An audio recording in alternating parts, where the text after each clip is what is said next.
Hello, good morning बच्चों। कल हमने व्यंजनों का वर्गीकरण पढ़ा था। तो उसके अंदर पहला था उच्चारण की दृष्टि से भेद के आधार पर, और फिर प्राण और श्वास के आधार पर। तीसरा था नाद, स्वर तंत्रियों में कंपन की दृष्टि से वर्णों के भेद। तो कल हमने ये पढ़ा था। आज हम पढ़ेंगे वर्ण विच्छेद। शब्दों का निर्माण वर्णों के सार्थक मेल से होता है।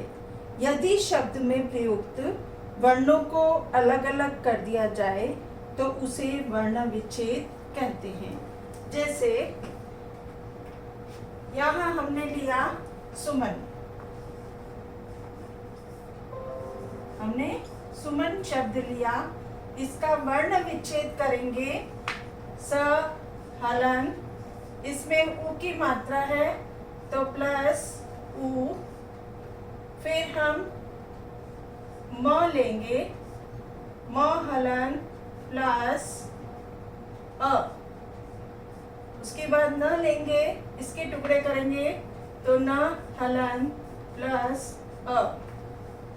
ठीक है, तो ये वर्ण विच्छेद कहलाता है। आगे है कृतधन। कृतधन में ये कृतधन तो त, ध और न, इन सबको जब अलग करेंगे तो क के अंदर किसकी मात्रा है? री की, तो क हलन प्लस री।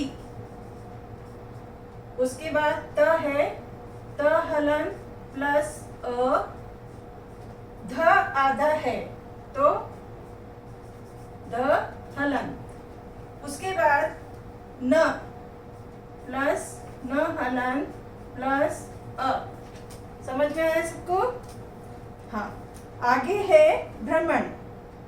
अब भ्रमण में भ हलन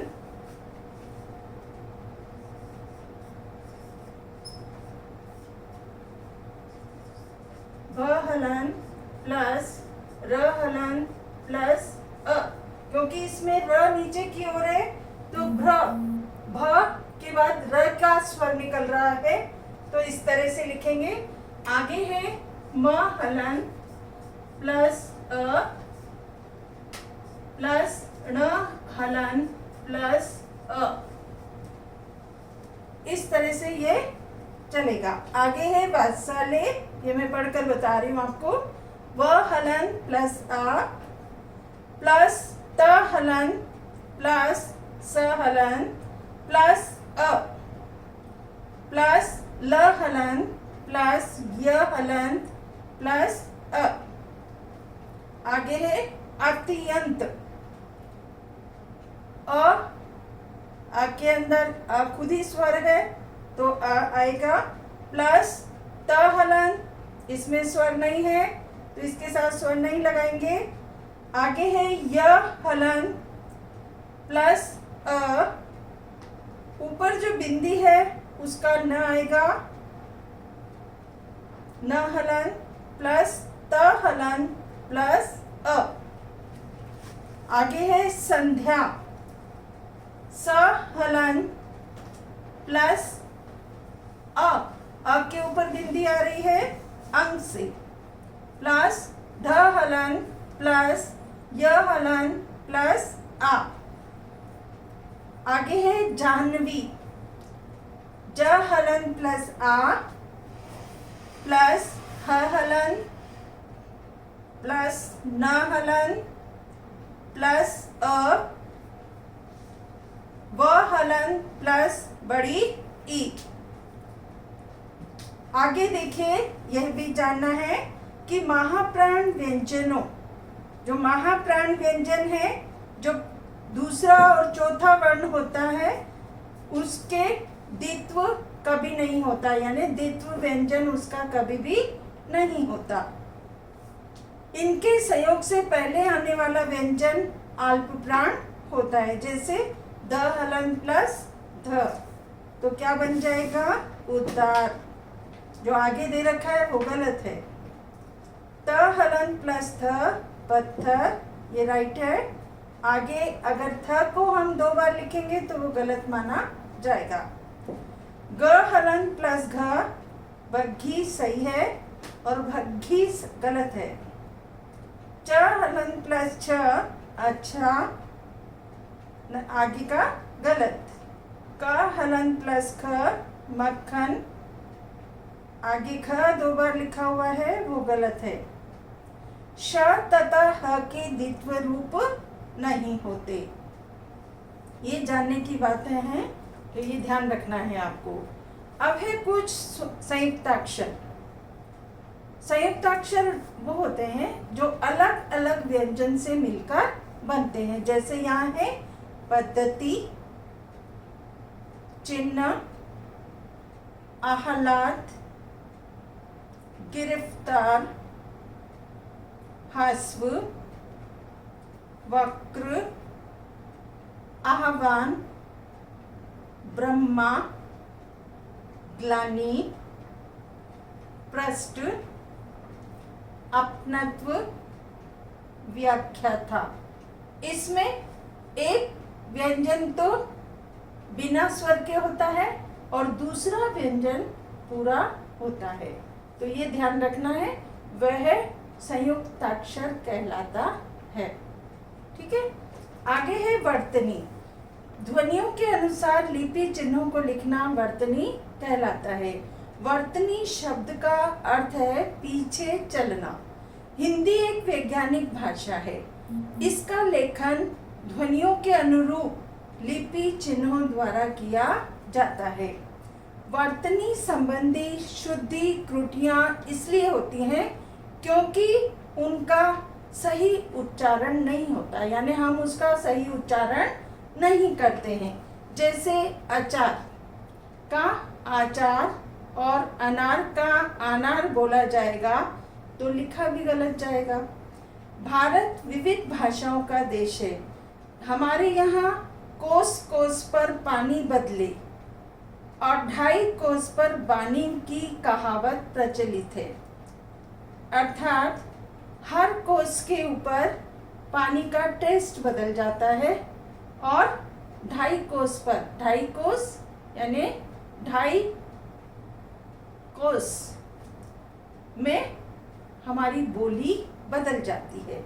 प्रांतीय भाषाओं का प्रभाव यहाँ पर बोली जाने वाली हिंदी पर भी पड़ता है। अतः हम कह सकते हैं कि ध्वनियों के अनुसार आए चिन्हों को हम वर्तनी कहते हैं। अब है बलाघात। बलाघात का मतलब होता है शब्दों पर बल पड़ना, यानी कहीं तो वर्ण पर बल पड़ता है और कहीं शब्द पर बल पड़ता है बोलते समय। तो यहाँ देखिए, किसी भी शब्द के सभी वर्णों पर समान बल नहीं दिया जाता। किसी पर कम तो किसी पर अधिक बल दिया जाता है। जैसे कमल बोले तो क और ल पर अधिक बल है, म पर कम है। इसी प्रकार ज्यादा में ज और दा पर बल है, म पर य पर कम। अर्थात संयुक्त वर्ण से पहले अक्षर को बोलने में आवाज जरा ऊंची होती है। उच्चारण करने में किसी अक्षर या शब्द पर जो बल दिया जाता है उसे हम बलाघात कहते हैं। बलाघात 2 प्रकार के हैं। पहला शब्द बलाघात और दूसरा है वाक्य बलाघात। जब शब्द में किसी विशेष अक्षर पर जोर दिया जाता है तो उसे शब्द बलाघात कहते हैं, और जब वाक्य में किसी विशेष शब्दों पर जोर दिया जाता है तो उसे वाक्य बलाघात कहते हैं।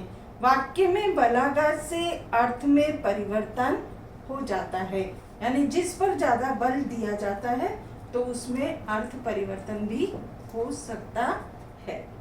तो यहाँ कुछ मात्रा संबंधी अशुद्धियाँ दी गई है, वो आप पढ़कर, लिखकर और समझेंगे। मैं यहाँ पर एक बार रीड करूँगी, आप लोग उसे देखेंगे। व्यवहारिक, व्यवहारिक, नाराज, नाराज, बारात, बरात, कठिनाई, कठिनाई, गुरु, गुरु, नुपुर, नुपुर, ऐश्वर्य, ऐश्वर्य। इसमें आपको पढ़कर ही समझना पड़ेगा, लिखकर देखना पड़ेगा। बोलने में हम कुछ और बोलते हैं और लिखते कुछ और हैं। तो यहाँ एके, एके, ऐनक, ऐनक, गृहिणी, गृहिणी, ऐसा, ऐसा, तृतीय, तृतीय, सृष्टि, सृष्टि, मौलवी, मौलवी। आगे आप लोग देख लेंगे बुक के अंदर। तो कुछ तो मात्रा संबंधी हैं और कुछ व्यंजन संबंधी हैं। तो मैं एक ही साइड की लाइन पढ़ रही हूँ। आगे है प्रगट, प्रकट, सुराख, सुराख, उज्ज्वल, उज्ज्वल, व्यंग, व्यंग्य, सन्मुख, सम्मुख, आनंद, आनंद, अतिशक्ति, अतिशोक्ति, निसंतान, निसंतान, अद्वितीय, अद्वितीय, महंगाई, महंगाई। ठीक है, अब हम पूरा पाठ का जो कुछ सारांश है वो देखेंगे। वह ध्वनि जिसके खंड न हो वे वर्ण कहलाते हैं। दूसरा वर्ण के दो भेद हैं, स्वर और व्यंजन। स्वरों का उच्चारण स्वतंत्र रूप से और व्यंजन के साथ भी होता है। व्यंजन के उच्चारण में स्वर की सहायता लेनी पड़ती है। स्वरों के 3 प्रकार हैं। पहला ह्रस्व स्वर, दीर्घ स्वर और पीलयुक्त स्वर। ह्रस्व स्वर के उच्चारण में सबसे कम समय लगता है। दीर्घ में ह्रस्व से दुगना समय लगता है और पीलयुक्त में तिगुना समय लगता है। अनुस्वार का प्रयोग वर्णों के ऊपर बिंदु के रूप में किया जाता है। अनुनासिक का उच्चारण मुंह और नाक से होता है। इसे चंद्र बिंदु के रूप में दर्शाया जाता है। व्यंजन के 3 भेद हैं, स्पर्श, अंतस्थ और उक्ष्म। स्पर्श व्यंजन की संख्या 25 होती है, अंतस्थ की 4 होती है और उक्ष्म की 4 होती है। व्यंजन की कुल संख्या 33 है।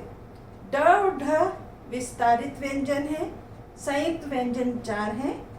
अंग और अह अयोग्य वह हैं क्योंकि ये न स्वर में आते हैं न व्यंजन में। वर्णों को अलग अलग करना वर्ण विच्छेद कहलाता है।